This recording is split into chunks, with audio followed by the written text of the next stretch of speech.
Purgatory on Earth, read the flyer as it wrapped unevenly in the wind, poorly stapled against a wooden post of a power line.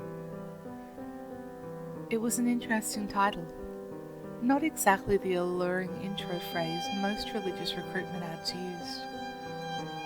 For what I knew of purgatory, it wasn't exactly a place most people were itching to get to in a hurry.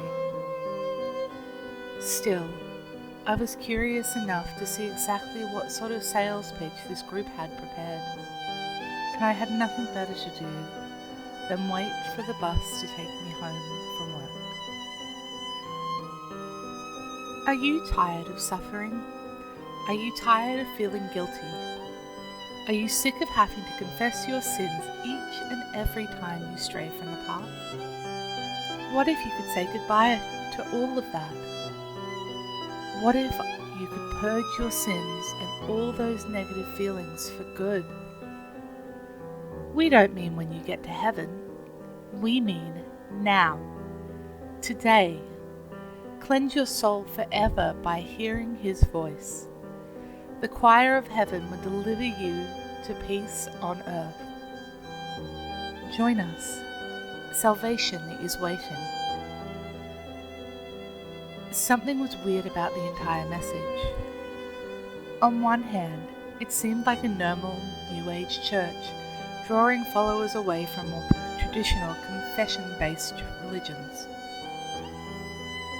On the other hand, it was quite the lofty promise that their church could make you a person, never suffer or feel guilty again, hearing the voice of God, whom I assumed they were referring to, and the choir of heaven just seemed like a fancy way to tell you.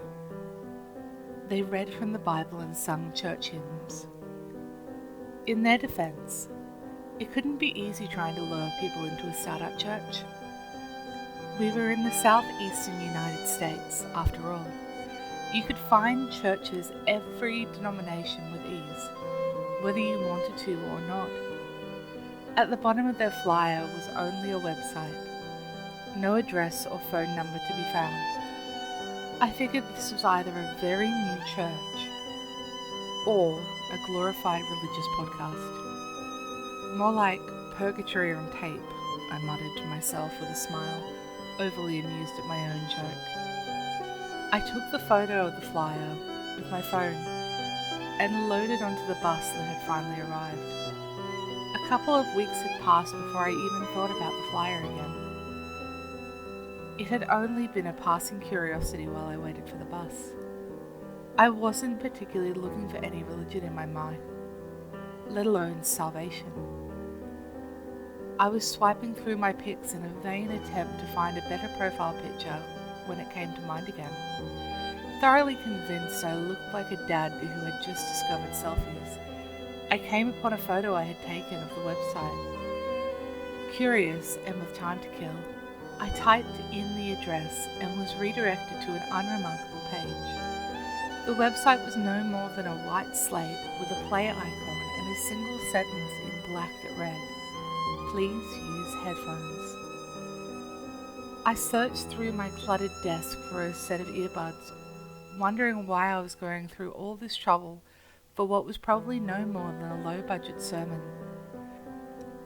Finding a tangled pair, I impatiently unraveled them, plugged in and clicked play. I waited to hear this magical secret, to live a life free of guilt and pain. The sound that came through those headphones did not belong to any preacher or church choir. I wish I could find the right adjectives to describe the horror that flew into my ears. It felt as though any word belonging to the English language is unworthy of being attached to it. Calling it a high-pitched shrill might give you an idea, but it would be like giving you a candle so that you might understand the sun. Imagine if glass could scream. That's the only way I can put it. I vomited instantly, ruining my laptop, and reeled back to escape the sound. My chair fell back and my earbuds yanked free of me. I came down hard on the ground, my head smashing into the thin carpet. I felt nothing. The sound did not stop. I flailed about trying to get to my feet. I could tell I was screaming. I could not hear my own screams or feel them vibrate in my throat, but I knew I was screaming. I stumbled to my desk, grabbing my puke-covered laptop and ripping out the battery. The sound did not stop. I vomited again. I could not taste it. My confusion was dwarfed by the sound. It burned away through my mind. My thoughts could not compete with its scream. My legs buckled and I collapsed onto my desk. My entire body trembled. I didn't want to move anymore, as if lying motionless would bring me some sort of comfort. But there was none. No sleep ever came, but darkness did. I was blind before sunset. I don't know how many days passed. I only knew the sound. That was the reason I lay unmoving in a puddle of my own filth. I wanted the end to come, but the noise drowned out even my desire from death.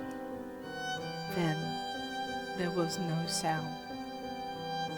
There was only a voice. I could not understand what it said. Its words were fire and light, and they enveloped me in a brilliant flash. I felt myself burning away, my last thoughts a mix of peace and ash. That was 3 days ago. I'm writing this now from a print shop nearest to my apartment. My laptop is unrecoverable. I know you want to know what happened, but I cannot give you any explanation to satisfy your curiosity. Nothing I can say will graze the surface of what I witnessed. Only the voice can show you.